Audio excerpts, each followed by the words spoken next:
Bismillahirrahmanirrahim. Assalamualaikum warahmatullahi. Hari ini kita mau jalan-jalan ke Kalimantan ya. Niska jalan-jalan ke Kalimantan. Yeay, gitu ya. Sekarang kita mau nungguin shuttle-nya dulu dari Majalengka ke Kertajati. Jadi ikutin cerita kami terus ya. Dadah.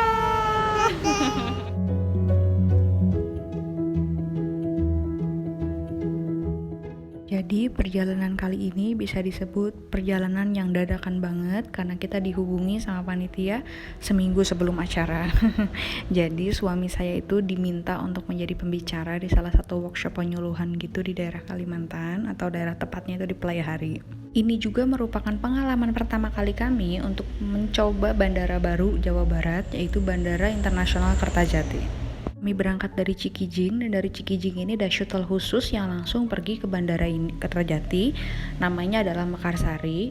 Harga tiketnya adalah 50.000 per orang. Mbak Niska nggak termasuk dihitung karena dia masih bayi. Terus berangkatnya pun hanya 2 kali sehari, yaitu jam 9 pagi dan jam 2 sore. Selain dari itu dia tidak menerima penjemputan ataupun pemberangkatan. Shuttle-nya ini nyaman banget, mobilnya ini kosong kebetulan pas kita berangkat karena kita berangkatnya pas weekday bukan weekend. Terus kemudian juga dia nggak berhenti di mana-mana karena memang shuttle kan khusus ya, dia nggak berhenti di sembarang tempat kecuali di poolnya. Perjalanan Cikijing Kertajati ditempuh dengan waktu 2 jam, itu pun masih kurang sih sebenarnya karena memang nggak macet sama sekali. Jadi mungkin sekitar 1,5 jam lah, kurang lebih ya. Jadi ternyata tempat kita untuk check-in itu bukan di lantai 1 tapi di lantai 3. Jadi kita harus naik dulu lift untuk naik ke lantai 3. Nah nanti di lantai 3 ini kita bisa check-in untuk print tiket kita. Yang menurut saya sangat unik dari Bandara Internasional Kertajati ini adalah, jadi kalau kita dapat panggilan untuk boarding, itu kan biasanya cuma bahasa Indonesia dan bahasa Inggris. Nah kalau di Bandara Internasional Kertajati dia ada bahasa Sundanya, jadi ya beda banget lah. Hal yang saya suka lain dari Bandara Internasional ini adalah, jadi si tempat untuk kita sholatnya dan wudhunya itu luas. Jadi nggak kayak bandara yang istilahnya bandara-bandara lain lah yang pernah saya cobain ya. Meskipun baru beberapa juga sih, nggak banyak-banyak ya. Rata-rata mereka tuh si musolanya kecil banget dan nggak nyaman, apalagi untuk bagian yang perempuan. Sedangkan kalau di Bandara Internasional ini luas banget dan adem. Sekali lagi di mana?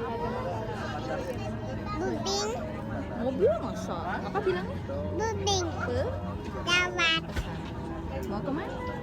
bubing, Mau kemana nih sekarang? bubing, Mau jalan-jalan? Jalan-jalan. Kemana? bubing, Kali? kalilu, Kalimantan. kawai, Seneng nggak? ali bubi babang, bubing, Dadah dulu dong, bubing, dadah dulu. baba, Pesawat baru turun di Banjarmasin. lawat, Yeay. lagi bubing, Iya.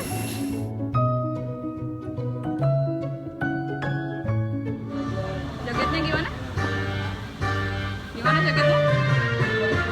Gimana jogetnya?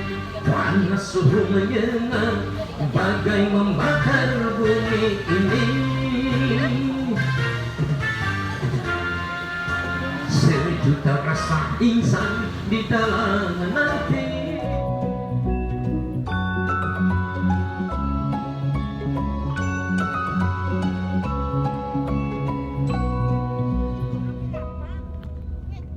Selama jalan-jalan di Kalimantan ini, saya dijamu dengan sangat baik oleh keluarga Pak Haryoto dan keluarga Haji Syarkani rahimahullah.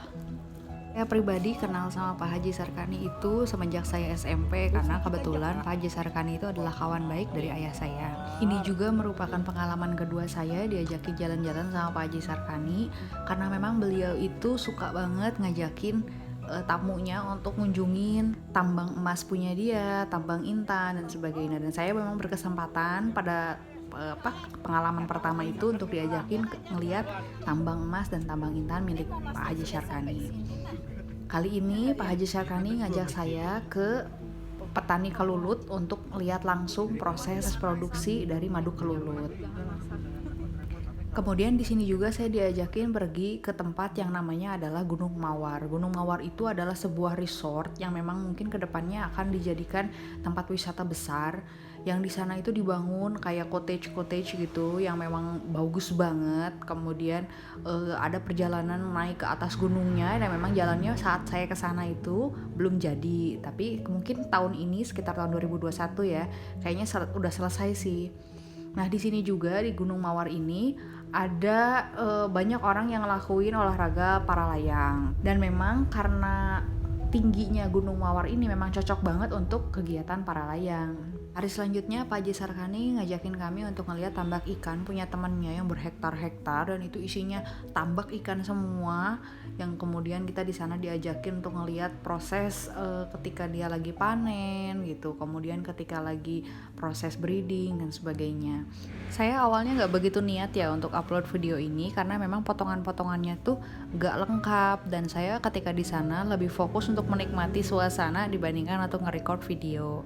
Tapi kemudian saya ingat bahwa Niska itu pernah diajakin oleh kakeknya, yaitu adalah Pak Haji Sarkani, untuk jalan-jalan, ngelihat tambang emasnya, tambang intannya, diajakin ke Gunung Mawar. Jadi saya pikir video ini akan jadi memoriam yang sangat bagus untuk Niska. Saya belajar banyak dari Pak Haji Sarkani mengenai hidup, mengenai pengelolaan keuangan, dan lain-lain.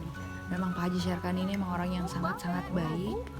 Semoga Allah melapangkan kuburnya, memaafkan dosa-dosa beliau, dan dimasukkan ke surga bersama orang-orang beriman. Amin. Oke, sekian dulu video dari saya. Sampai ketemu di video-video selanjutnya. Wassalamualaikum warahmatullahi wabarakatuh.